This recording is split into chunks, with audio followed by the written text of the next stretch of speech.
1189, at Chinon in central France, King Henry II was dying. His empire, covering all of England and vast areas of France, was crumbling. What eventually broke the aging king, though, was not the rebellions which threatened his kingdoms, but the discovery that one of the leading rebels was his youngest and favorite son, John. John was a wonderful calculator, but in the end there was something vicious in him which is always going to come out, always going to smile to your face and stab you in the back. He was violent, he was cunning, he was witty and fun, but he was also not to be trusted. Throughout his 17-year reign, the man who would be known forever as Bad King John betrayed those closest to him, persecuted the innocent, and was the first king of England to be accused of murder. Writing after John's death, a medieval chronicler said of him, "He feared not God, nor respected men. His punishments were refinements of cruelty, the starvation of children, the crushing of old men. His court was a brothel where no woman was safe." John's oppression was so widely felt that the legend of Robin Hood was born, the mythic outlaw of Sherwood Forest, who stole from the rich and gave to the poor. Exaggerations, I'm sure, but they were effective exaggerations because they were widely believed. Driven to despair, John's subjects would try to impose a document on him called the Magna Carta, guaranteeing protection of their rights. John's refusal to abide by it would finally drive a desperate people into rebellion. He couldn't stand him. John makes so many people so fed up, so angry, so ashamed, humiliated, that they choose to rebel. And it's just an awful shit. John was born in Oxford on Christmas Eve 1167, the fourth and youngest son of King Henry II, the head of the Angevin dynasty, a family of powerful nobles originating in Anjou in central France. Like William the Conqueror 100 years before them, they controlled all of England and vast territories throughout France. He was born into the most powerful family in Western Europe.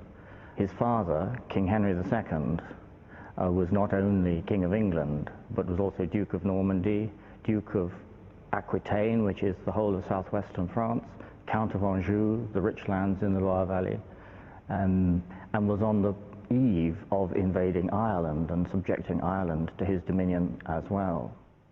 Henry and his wife, Eleanor of Aquitaine, had three other sons: Geoffrey, Henry the Younger, and Richard, later known as Richard the Lionheart. As John grew up, that family fell apart, became a classically dysfunctional family. For John, bad relations with his brothers were exacerbated by the fact that as the youngest son, his claim to any lands and entitlements was always unclear. John was haunted by the fact that his father, King Henry II, gave him the nickname Lackland. To amend this in 1189, Henry gave the 18-year-old John the governorship of Ireland. One of John's castles still stands at Limerick in the Irish Republic. Whilst there, John exhibited one of his most notorious qualities. Two contemporary commentators comment upon his rapacity and avarice, that he wouldn't pay his soldiers, but seemed very keen to make as much money out of everyone there as he could. So right from the beginning, avarice, greed, is certainly one of the characteristics they pick up. They say they hope he will improve as he gets older. He's just a lad, after all.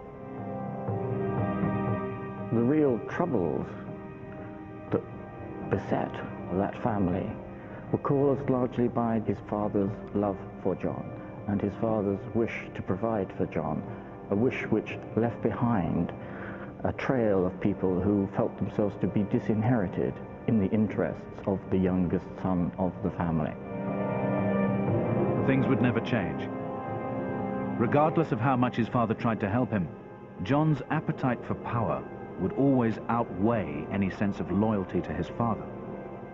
In the last year or so of his life, Henry was facing great problems from his oldest surviving son, Richard, and the King of France, Philip Augustus, and Henry feared that they might be allying against him. John wasted no time in joining his brother Richard and the King of France in rebellion against his father.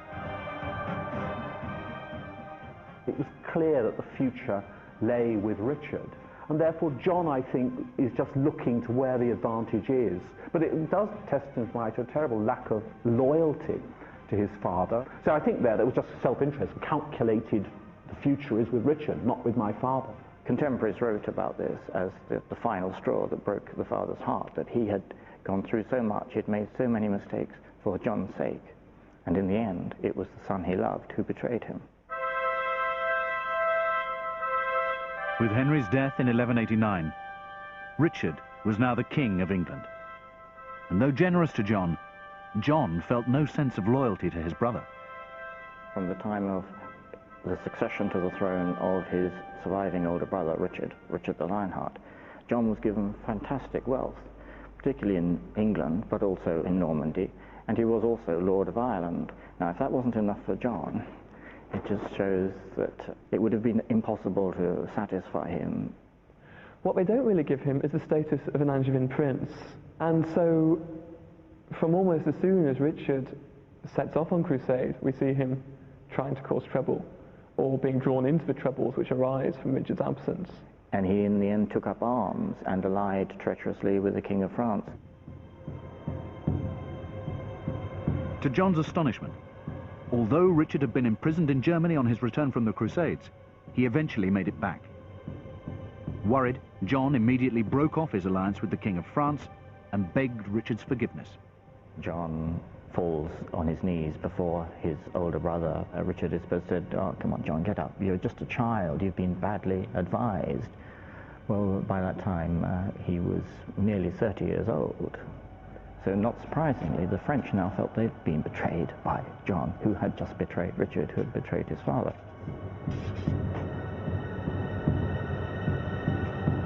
Amazingly, John still felt entitled to the throne and pressed Richard to be named as his heir. John's claim would have been completely unassailable had it not been for the fact that from 1189, as his father was dying, through to 1194, when his brother was in prison in Germany, John had a track record of treachery which appalled contemporaries.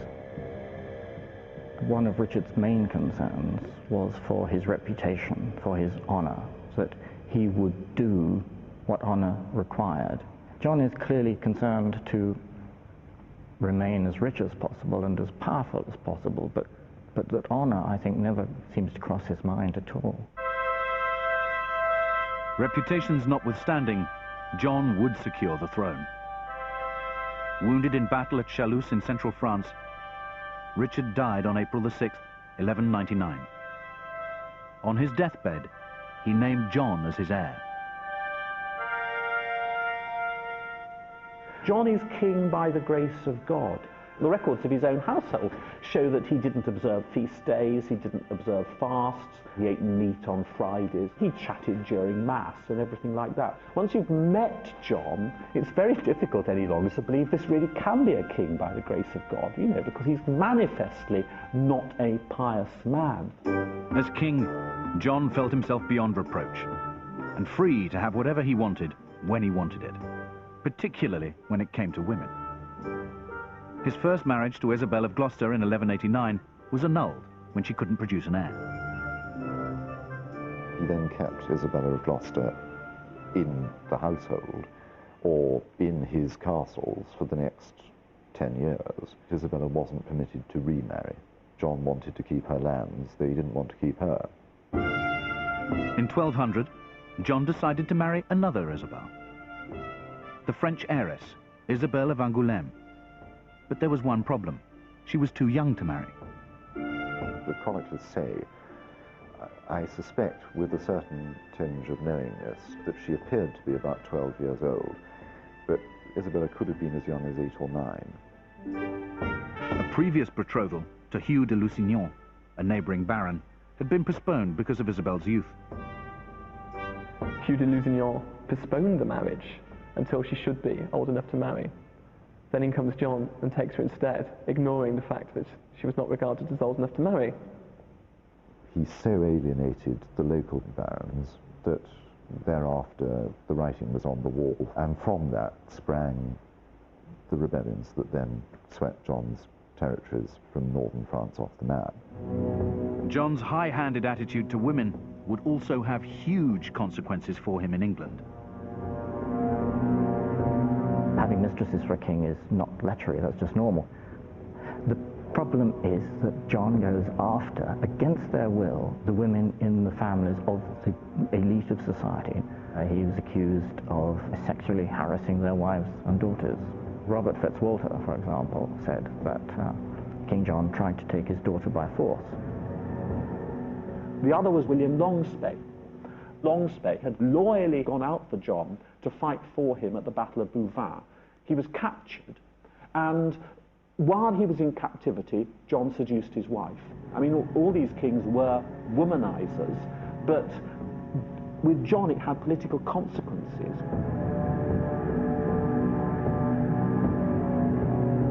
Although only 2 years into his reign, John's reputation for treachery, greed and lustfulness was beginning to dominate and destroy the lives of his subjects.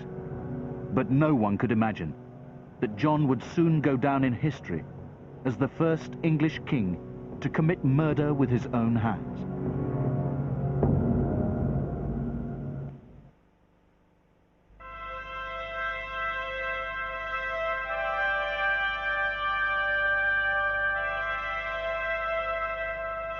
By 1199, John was King of England. Having betrayed his father, Henry II, and his brother, Richard the Lionheart, John was finally in possession of the throne he had always coveted. There isn't any reason, I think, why, if John had behaved moderately sensibly, he shouldn't have continued to rule that huge empire. Almost immediately, though, John's right to rule that empire was under attack. In 1202, the legitimacy of his succession was challenged by his young nephew, Arthur of Brittany. There's no doubt that the challenge of kingship at the beginning of his reign causes John great problems. Although Arthur was the senior one in terms of descent, in every other respect he was the junior one. He was much younger than John. He was only 12 years old when John becomes King of England. John succeeded in capturing Arthur and imprisoned him at Rouen in northern France. But in this moment of triumph, John made his greatest mistake. When you have to get rid of a member of the ruling family, it's a big, big deal to do it, and you generally try and find a legal process to go about it. John didn't do that. Accounts differ as to exactly what happened to Arthur, but it resulted in John being labelled as the first English king ever to commit murder. I think there is truth in this idea that John, in a drunken rage, simply lost his temper with Arthur. And I think John just flipped. That the red mist came down. It's a very, very stupid thing to do, because the political values of the time in which John lived were values which said you cannot kill 8 members of the elite. But John presumably thinks, oh, well, this is, it's silly letting them go. They'll only come back and cause trouble again. I'm going to eliminate him. But it's just an example of John's clever deviousness, which is actually profound stupidity. The murder of Arthur was crucial. It stamped in people's minds this image of a tyrant, of a king who would commit murder. The murder of Arthur of Brittany would dramatically affect the lives of those around him, and that of one man in particular, William de Bruce. We do know that William de Bruce had been one of his most trusted counsellors for many years. De Bruce knew something about what had happened to Arthur. John decided in 1208 to turn against William de Bruce and to confiscate his property, to drive him into poverty and exile. De Bruce fled to Ireland and then to France. Out of his reach, John vented his anger on de Bruce's family. First of all, he impoverished de Bruce's wife Matilda by imposing an unpayable tax on her. And John, I think, what was it, 50,000 marks, £33,000 that John demanded from her, an utterly impossible sum, which she has to agree to. And then when the king's envoys come to get the first payment from her, all she has is about sort of 13 marks and a few pieces of gold. Having failed to make their payments, John imprisoned Matilda and her son in Corfe Castle in Dorset. Here they were slowly starved to death. To starve her to death with her eldest son, it was just an appalling, terrible, terrible crime. It meant that all great landowners, pretty well all of whom were also in debt to the crown, had to fear that the law of the Exchequer might suddenly be turned against them, as it had been suddenly unleashed against William de Bruce. John was beginning to lose the trust and loyalty of his subjects. Crucially, when the French king Philip Augustus attacked John's French territories in 1203, John could only rely on paid mercenaries to fight for him. There are various references to these mercenaries pillaging the lands around, raping knights' wives, stealing peasants' carts, and this is given by contemporaries as one reason why John alienates some of the knights and barons who have until then been prepared to fight for him. Castle after castle fell to Philip Augustus. In the autumn of 1203, John fled to England, leaving his remaining castles in Normandy to fend for themselves. Within a couple of weeks, only 3 castles are holding out for John, but John fails to come back, and so these castles surrender, knowing that they won't receive any help from John. John would never regain his French territories, but throughout his reign, he continually raised armies to invade France. To pay for this, he imposed huge taxes on his English barons. The very, very large financial penalties that John asks of people certainly very greatly increases in this period, and therefore the king can manipulate inheritances. Technically, the gifts of the marriages of widows and heiresses are in his hands. And it's not because he wants the money, it's because he wants to have this hanging over you, so that you know if you step out of line, the bailiffs are going to be in to get the money from you. You have to be reasonably sensible, perhaps even a good judge of human character, to be able to manage that political system well. But someone of John's character, I think, was clearly only able to make things even worse. Increasingly isolated and paranoid, John knew he could never expect his barons' automatic loyalty. So he decided to use fear to guarantee it. You need ways of compelling them to be loyal, whether they want to or not. And so you can either, as it were, get them in your debt and then say, well, look, I won't demand repayment. Or, more dramatic still, of course, is you hand over to me daughters or your sons, and then I can be fairly sure of your loyalty. There was always the question, would the king actually kill the hostages? With John, after Arthur, well, the chances were that he might well kill the hostages. John did exactly that. In July 1212, he hanged 28 hostages, all of them sons of Welsh barons who'd threatened rebellion.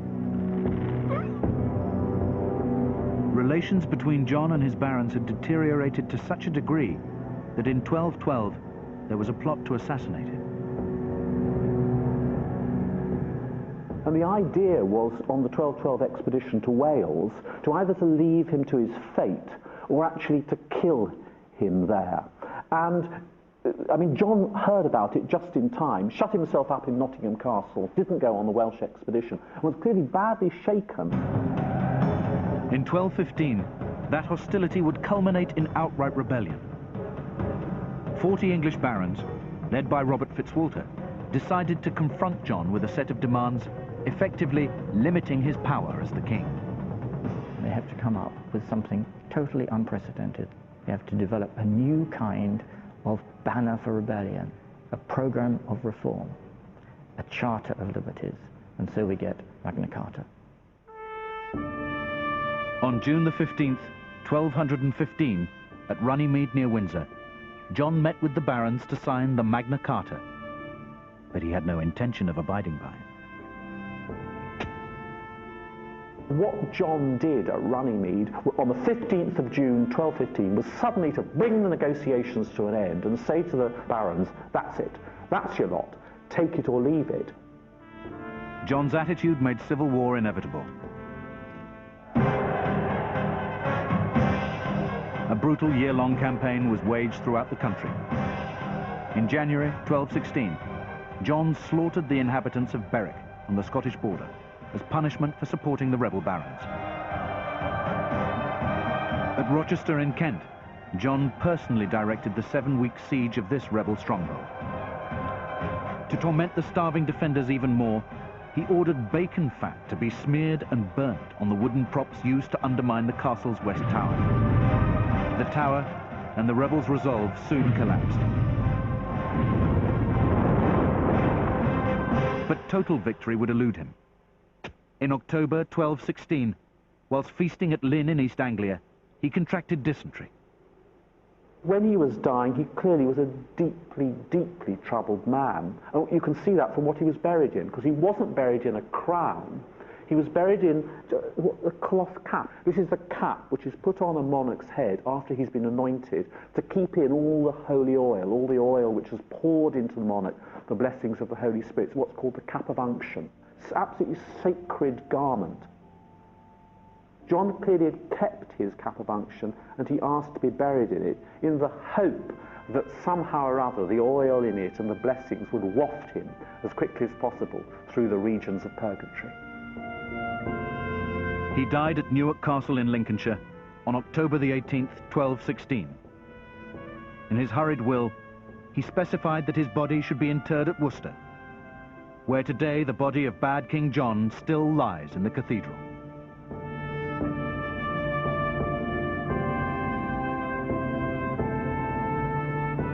The most evil men and women in history takes a break next Monday because we've live international football. Football this Friday too, details of that in seconds. And next tonight, our Kevin Costner season continues. Anthony Quinn and Madeline Stowe join Mr. C for the thriller Revenge after a news update.